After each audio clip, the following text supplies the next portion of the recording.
A continuación vamos a adentrarnos un poquito también en el ámbito político para conocer, por ejemplo, las propuestas que tienen ya los precandidatos. En esta ocasión le tenemos aquí en piso, ya le damos la bienvenida y lo saludamos a Rafael Filisola, quien es candidato a senador por el partido PDP. Y bueno, queremos saber qué propuestas tiene para la ciudadanía y saber también cómo viene trabajando. ¿Cómo estamos? Muy buenas tardes. ¿Qué tal? Muy buenas tardes. Un gusto estar contigo, Natanael, con Martín, con todo el equipo.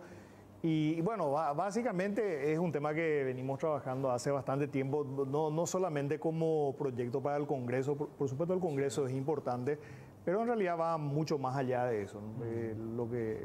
Yo estoy muy enfocado en el trabajo de la concertación, que es un esfuerzo de unidad muy grande, nuclea a decenas de partidos y movimientos políticos, lo venimos trabajando desde hace bastante tiempo. Y creo que es un avance muy importante para lograr algo que necesita el país, que es la alternancia. La alternancia es algo bueno desde diferentes puntos de vista.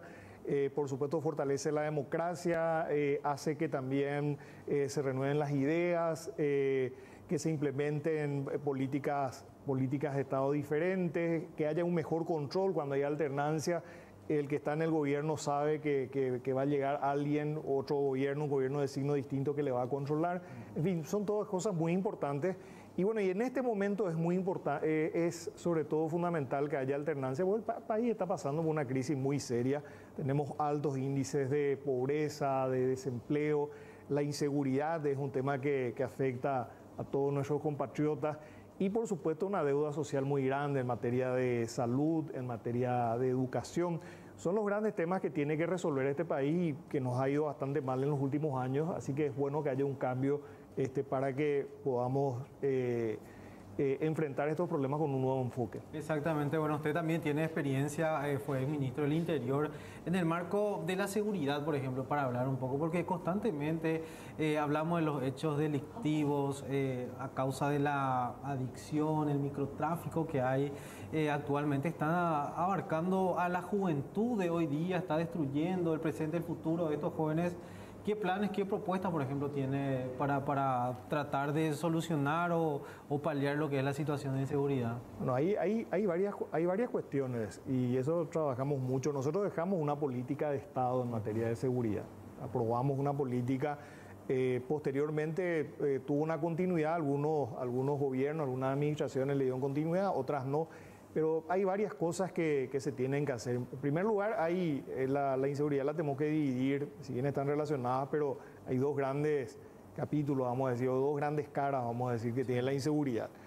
Por un lado, el crimen organizado, que no se ve, pero que es sumamente peligroso porque no solamente genera violencia, genera criminalidad, genera víctimas, sino socava la democracia misma, el futuro mismo del país. Desde el momento que el crimen organizado tiene tanto poder, el crimen organizado, se estima que la economía subterránea del país es más o menos equivalente a la economía formal. Eso significa, y una parte de eso es crimen organizado. Eso quiere decir que el crimen organizado mueve recursos impresionantes.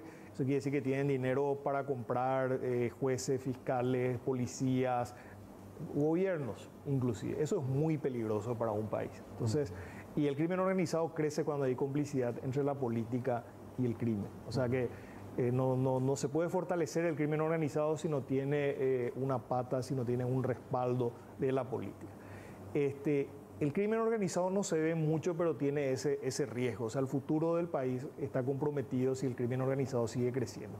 Y bueno, la cara que más vemos es la inseguridad diaria, cuando te asaltan en el colectivo, cuando te agarra un peajero, cuando no podés salir para ir tranquilo para ir al trabajo, o qué sé yo, tus hijos, vos te preocupás por tus hijos porque se van a la escuela y les puede pasar algo. Esa es la inseguridad que nos golpea más diariamente. Entonces, a ver, con relación al crimen organizado hay que tener una estrategia, en parte se está haciendo, ¿verdad? Atacar a los financistas, atacar a los capitales del crimen organizado y sanear la política. Sanear la política, porque mientras existe ese vínculo entre crimen organizado y política, no se va a resolver el problema. Y para la inseguridad diaria hay varias cuestiones. Hay que reformar la policía, hay que sanear la policía, hay que sanear el sistema de justicia, hay que hacer más efectivo, más eficiente el sistema de justicia, hay que reformar el sistema carcelario. No puede ser que alguien entra a la cárcel por un crimen menor y sale convertido en un soldado del PCC o del clan Rotela. O sea, eso no puede seguir ocurriendo. El sentido de que una persona sea recluida es que pueda ser reformada y pueda reinsertarse a la sociedad como una persona de bien. Ese es el sentido de... Si no ocurre eso, el sistema carcelario fracasa. Y bueno, y hay cuestiones que la tecnología hoy ayuda muchísimo. Por ejemplo, hay que fortalecer el sistema 911, el sistema de videovigilancia. Hay que invertir más en recursos para el personal policial. Hay que capacitar mejor a la gente de policía. Eso veía este caso que ustedes pasaron recién, esta entrevista, este pobre playero que al final denuncia un delito y termina siendo sospechoso. Y bueno, eso es o por corrupción o por falta de entrenamiento, de capacitación del personal. El capital humano siempre es fundamental. Y después cuestiones estratégicas generales, ¿verdad? Por ejemplo, el crimen hay que prevenirlo. O sea, una vez que ocurre, o sea, esa represión, o sea, cuando va a volver al caso del playero, él ya sufrió, ya fue víctima del delito. Le podían haber robado, le podía haber pasado, le podían haber a lo mejor infligido algún daño en su integridad mayor, ¿verdad? El tema es prevenir y para eso hay que fortalecer las dependencias, inteligencia policial, prevención. En fin, son varias medidas que se tienen que tomar. En parte hay medidas legislativas, hay cosas que se pueden hacer desde el Parlamento. Exactamente. Pero mucho de eso se tiene que hacer en el marco de reformas más amplias. Excelente. Y bueno, ahí conocemos entonces algunas de las propuestas muy importantes también.